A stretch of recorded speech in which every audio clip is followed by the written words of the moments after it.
வணக்கம், நான் உங்கள் அபிமான யோகாம்பாள் சுந்தர். இன்றைக்கி என்ன பார்க்க போகிறோன்னா ஒரு ஸ்வீட், அதுவும் பிரெட் அல்வா. அது எப்படி பண்ணுறதுன்னு பார்க்கலாமா? இது எல்லாருக்குமே பிடிச்ச விஷயம். அதுவும் எனக்கு கொஞ்சம் ஸ்வீட்னா வேறு பிடிக்கும். அதனால தான் சந்தோஷமாக சொல்கிறேன் பிரெட் அல்வா பண்ண போகிறேன்னு. எப்படி பண்ணுறதுன்னு பார்க்கலாம். இத்தனை நாளைக்கு கூட கொஞ்சம் மூஞ்சி இப்படியே இருந்த மாதிரி இருந்தது. இப்போ பிரைட்டாக இருக்கு பார்த்தீங்களா? ஒரு 4 ஸ்பூன் நெய் விட்டுருக்கேன். அதில் ஃபஸ்ட்டு இந்த முந்திரி பருப்பை வறுத்து எடுத்துக்கலாம். இது ஒயிட் ப்ரெட்டில் தான் பண்ணணுமா அப்படின்னு இல்லை, ப்ரௌன் ப்ரெட்டில் பண்ணுறதுனாலும் பண்ணலாம், உங்கள் சௌகரியம். நான் வந்து ஒயிட் ப்ரெட் எடுத்திருக்கேன், ஆனால் ப்ரௌன் சுகர் எடுத்திருக்கேன். நீங்கள் ப்ரௌன் ப்ரெட் எடுத்துகிட்டு ஒயிட் சுகர் எடுத்துக்கிறேன்னாலும் உங்கள் சௌகரியம். அது உங்களுக்கு எது கிடைக்கிறதோ அதுக்கு தகுந்த மாதிரி பார்த்துக்கலாம். இது சம்திங் ரொம்ப டிஃப்ரெண்ட்டாக இருக்கும், ரொம்ப டேஸ்டியாக இருக்கும்.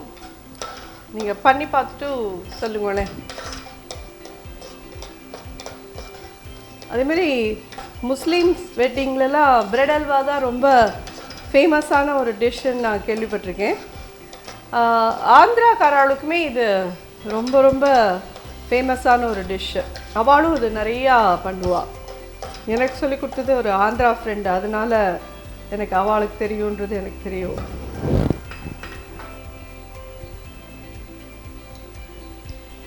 நாலு ஸ்பூன் நெய் விட்டுருக்கேன். டோட்டலாக 8 ஸ்பூன் நெய் இருக்குதுல. இந்த ப்ரெட்டு ஓரத்தெல்லாம் கட் பண்ணிவிட்டு இந்த மாதிரி குட்டி குட்டியாக கட் பண்ணி வச்சுக்கோங்க.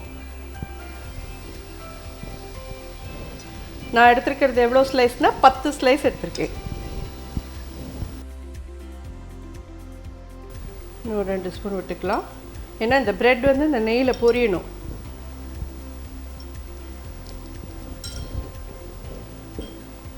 அல்வானாலே கொஞ்சம் நெய் இல்லாத பண்ண முடியாது.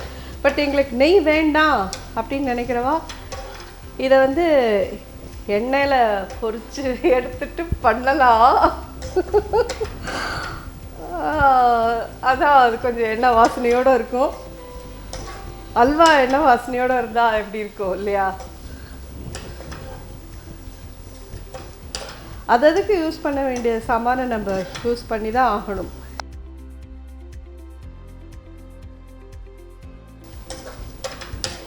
ஆல்மோஸ்ட் எல்லாம் ஒரு மாதிரி வறுபட்டிருக்கு.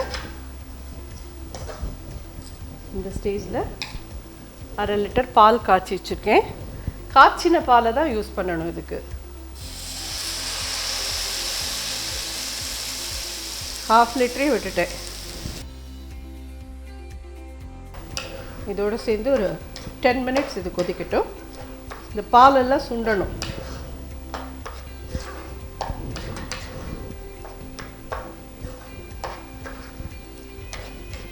பால் உங்களோட சௌகரியம். ஃபுல் க்ரீம் வாங்கிக்கிறேன்னாலும், குழந்தைகளுக்கு கொடுக்கறதுக்கு ஃபுல் க்ரீம் வாங்கிக்கிறேன்னா வாங்கிக்கோங்க.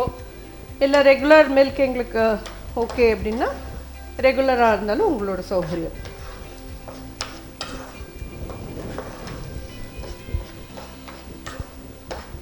இந்த பாலத்தினே இந்த பிரெட் அப்படியே அப்சர்வ் பண்ணிக்கும்.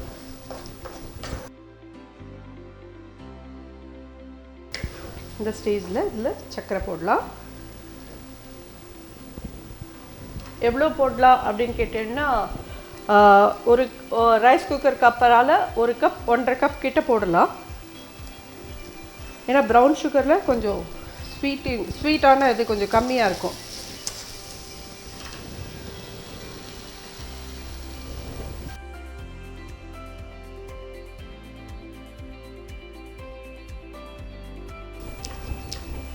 எல்லாம் கொஞ்சம் நேரம் சேர்ந்து கொதிக்கட்டும். இது ரெடி ஆகிடுச்சு ஆல்மோஸ்ட். இதில் கொஞ்சம் இப்போ ஏலக்காய் பொடி போடலாம். ஒரு 1/2 ஸ்பூன் ஏலக்காய் பொடி, வறுத்து வச்ச முந்திரி பருப்பு,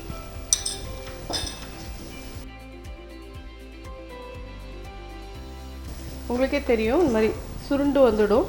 சைடெல்லாம் நம்ம விட்ட நெய்யெல்லாம் வருது பாருங்கள்.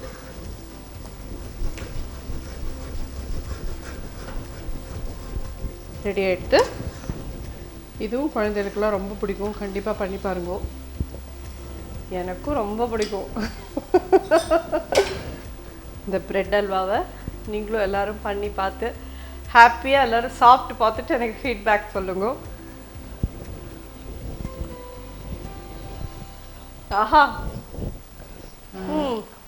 இந்த ஜென்மால இல்லை, அவ்வளோதான், இத்தினோண்டு தான்.